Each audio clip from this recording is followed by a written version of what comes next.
વડોદરા શહેરમાં એક તરફ સ્માર્ટ સિટીના દાવા થઈ રહ્યા છે, વિકાસની વ્યાખ્યા નેતાજી પોતાના ભાષણમાં પ્રજાને સમજાવી રહ્યા છે.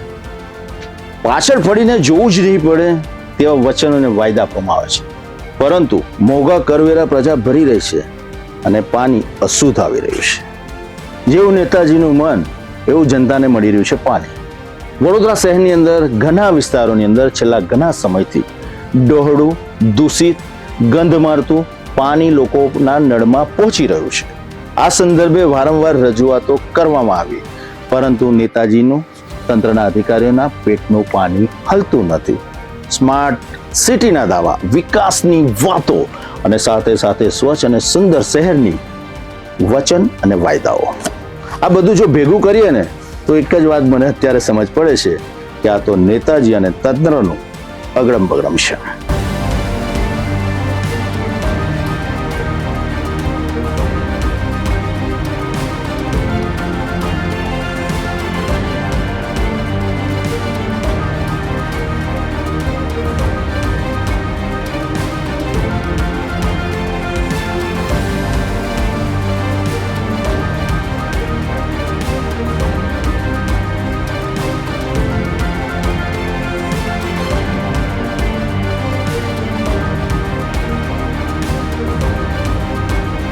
સ્માર્ટ સિટી તરીકે ઓળખાતા વડોદરામાં પીવાના પાણીની સમસ્યા ફરી એકવાર ચર્ચામાં આવી છે.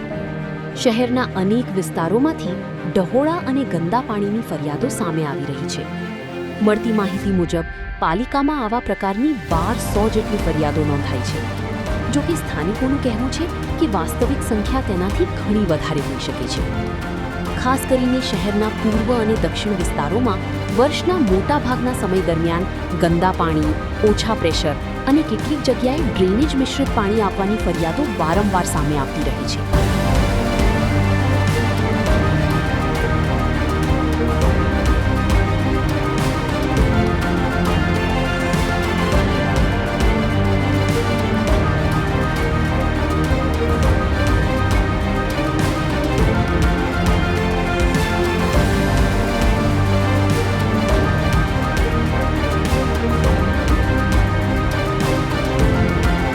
સવાલ માત્ર ગંદા પાણીનો કે દૂષિત પાણીનો નથી.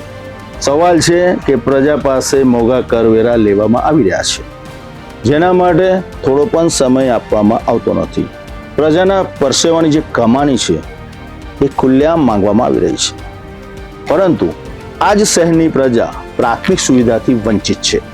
જવાબદારી કોની? તંત્રની કે પ્રજાની?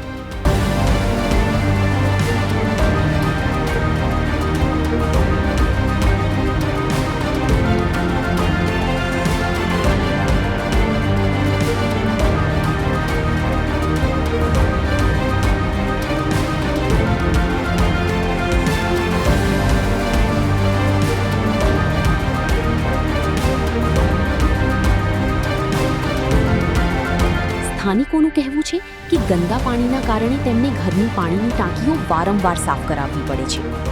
ઘણા વિસ્તારોમાં પીવાના પાણી માટે કેન અને ખાનગી ટેન્કર પર નિર્ભર રહેવાનો વારો આવે છે. એટલે કે પાણીનો વેરો ચૂકવ્યા બાદ પણ શુદ્ધ પાણી માટે વધારાનો ખર્ચ કરવો પડે છે. બીજી તરફ પાલિકા દ્વારા પાણી શુદ્ધિકરણ પ્લાન્ટ, નવી પાઇપલાઇન અને પાણી પુરવઠા પાછળ દર વર્ષે કરોડો રૂપિયાનો ખર્ચ કરવામાં આવે છે. તેમ છતાં અનેક વિસ્તારોમાં પીવાના પાણીની ગુણવત્તા અને પૂરતા પ્રેશરની સમસ્યા યથાવત રહેતા પાણી પુરવઠા વિભાગની કામગીરી સામે સવાલો ઊભા થયા છે.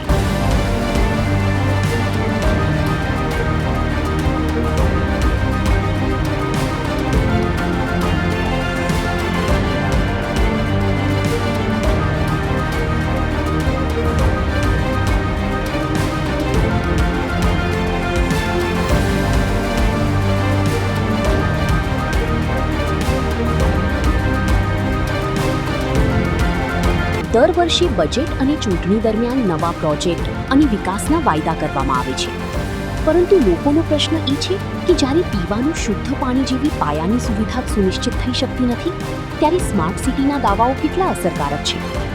સ્થાનિકો માંગ કરી રહ્યા છે કે પાણી પુરવઠાની સમસ્યાનું કાયમી નિરાકરણ લાવી શહેરના તમામ વિસ્તારોમાં શુદ્ધ અને નિયમિત પાણી ઉપલબ્ધ કરાવવામાં આવે.